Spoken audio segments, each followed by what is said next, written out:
10 വർഷം കൊണ്ട് മടുത്ത് നിൽക്കുക. ഞാനിപ്പോൾ നമുക്കറിയാവുന്ന ഞാൻ സൗദി അറേബ്യ കിടന്ന് പണിയെടുത്ത് തന്നെ 10 കൊല്ലം. ഇപ്പം ഞാൻ വന്നിട്ട് 1.5 വർഷമേ ഉള്ളൂ. ഈ 1.5 കൊല്ലം കൊണ്ട് മടുത്ത് നിൽക്കണേ. തിരിച്ച് എങ്ങനെയെങ്കിലും സൗദിക്ക് പോകാൻ വേണ്ടി നോക്കി നിൽക്കും. കാരണം ജീവിക്കാൻ പറ്റില്ല. ഇത് ഓടിച്ച് കിട്ടുന്ന പൈസയും കൊണ്ട് ഒരു കടയിലോട്ട് കയറി കഴിഞ്ഞാൽ ഇതിപ്പോൾ 20 ഉള്ളതുകൊണ്ട് ഇല്ലെങ്കിൽ ഒരു കടയിലേക്ക് കയറി കഴിഞ്ഞാൽ അന്ന് കിട്ടുന്ന പൈസ ആ കടയിൽ തീർന്നിട്ടേ വീട്ടിൽ ചെല്ലുള്ളൂ. അതാണ് സാധനങ്ങളുടെ വില.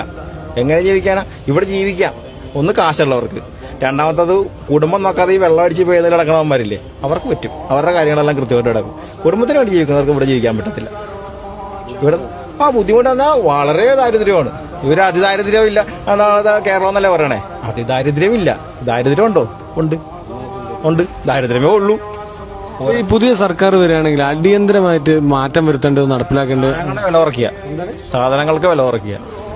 നിത്യജീവിതത്തിന് ആവശ്യമായ സാധനങ്ങളുണ്ടല്ലോ ഓരോ മനുഷ്യർക്കും, ഏറ്റവും അത്യാവശ്യം വേണ്ടതാണ്. അതിന്റെ വില കുറച്ചാൽ മാത്രമേ സാധാരണക്കാർക്ക് രക്ഷയുള്ളൂ. ഇപ്പൊ സാധനങ്ങളുടെ വില കൂടുന്നുണ്ട്. ഒരു ദിവസം ഒരു കൂലിപ്പണിക്കാരൻ പോകുന്നതിന് 1000-1200 രൂപ കൂലിപ്പണി തച്ചുള്ളൂ. രാവിലെ ഒരു 8 മണിക്കാൻ ജോലിക്ക് കയറി കഴിഞ്ഞാൽ 5 മണിയാകുമ്പോൾ പറയണം. അവന് കിട്ടുന്ന പൈസയും കൊണ്ട് ഒരു കടയിലേക്ക് കയറി കഴിഞ്ഞാൽ 1 ലിറ്റർ വെളിച്ചെണ്ണയ്ക്ക് 450 രൂപ കൊടുക്കണം. ഒരു കിലോ മത്തി മേടിക്കണമെങ്കിൽ 300 രൂപ വരെ വന്നില്ല. ഇപ്പോൾ ഇവിടെ 200 രൂപ. എത്രയായി? 650 രൂപയായി. 1 കിലോ അരി മേടിക്കുമ്പോൾ 45 രൂപ തീർന്ന. റേഷൻ കൊടുക്കണമെന്ന് പറയുന്നുണ്ട്. റേഷൻ കട അരി മേടിച്ച് എത്ര ദിവസത്തേക്ക് ഉണ്ടാവും? അപ്പൊ എന്ന് പറഞ്ഞ പോലെ സാധനങ്ങളുടെ വില കുറഞ്ഞാൽ തന്നെ ഈ നാട് ജീവിക്കാൻ പറ്റും.